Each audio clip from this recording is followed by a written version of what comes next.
शुभ सकाळ सगळ्यांना. चला आज आपण बनवूया मसाले डोसे. तर मसाले डोसे बनवायचे आणि साधा पण डोसा बनवायचा आहे. तर इथं मी मसाले डोश्यासाठी बटाट्याची भाजी बनवली. भाजी बनवून बाजूला ठेवली. तोपर्यंत थंड होईल आणि इकडं तवा गरम करायला ठेवलेला आहे गॅसवर. तवा चांगला गरम होऊ द्यायचा आणि साधा डोसा टाकून घ्यायचा आहे. तर मी इकडे डोश्याचं बेटर आहे ना थोडंसं बाजूला काढून घेतलं आणि त्याच्यामध्ये मीठ टाकून घेतलं. तर आता तवा चांगला तापल्याच्या नंतर तेल लावून घेऊया. तेल लावलं ना तर मस्त असा डोसा उलटला जातो. आता बघू पहिला डोसा आहे उलथतोय का थोडासा मोडतोय ते तुम्हाला मी दाखवते. तर पहिल्या डोश्याला थोडंसं होतं इकडं तिकडं.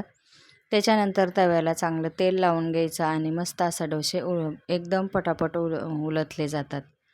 तर आता इथं मी साधाच तवा घेतलेला आहे आणि आता आपण साधा डोसा बनवूया.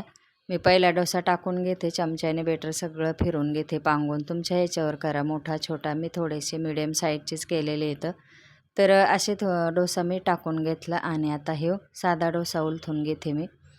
तर बघू कसा होतोय. तर डोशाचा पण तवा होता माझ्याकडे पण तो खराब झाला त्याच्यामुळे मी काय परत आणला नाही.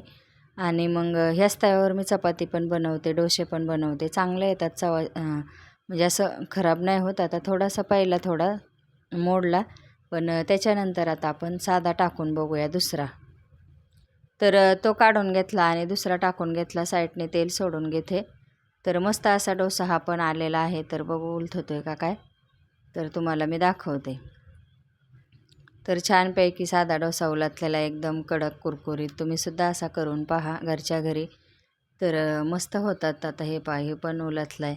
असे 2-3 साधे डोसे मी उलथून घेतले. त्याच्यानंतर आता मसाले डोसा करायचा आहे. तर मसाले डोश्याला मी बटाट्याची भाजी लावून घेते मस्तपैकी. आणि असं खायला पण आवडतं कारण बाहेर पण खाण्यापेक्षा घरी खाल्लेलं अन्न कधीही चांगलं. तर इथं मी आता मस्त भाजी बनवून ठेवली होती ती लावून घेते आणि तो पण डोसा तयार झालेला आहे मसाले डोसा. तर असे 2 प्रकारचे डोसे बनवले आणि सांबारसुद्धा बनवलेले याच्यासोबत खायला. तर पहा आता पुढे सांबारची काय रेसिपी मी आता तुम्हाला शेअर नाही केली कारण पहिल्या ह्याच्यामध्ये व्हिडिओमध्ये आहे सांबारची रेसिपी. ती तुम्ही जाऊन पाहू शकता पाहिजे असेल तर. आणि मस्तपैकी लाल भोपळा पण टाकला आहे त्याच्यामध्ये. मिरची वगैरे टाकलेली आहे आणि मुगाच्या डाळीचे मी सांबार बनवलेला आहे. तर छान झालं आहे. तर चला मग कसा वाटला डोश्यांचा व्हिडिओ तो नक्कीच सांगा आणि चॅनलला सबस्क्राईब करा. बाय सगळ्यांना.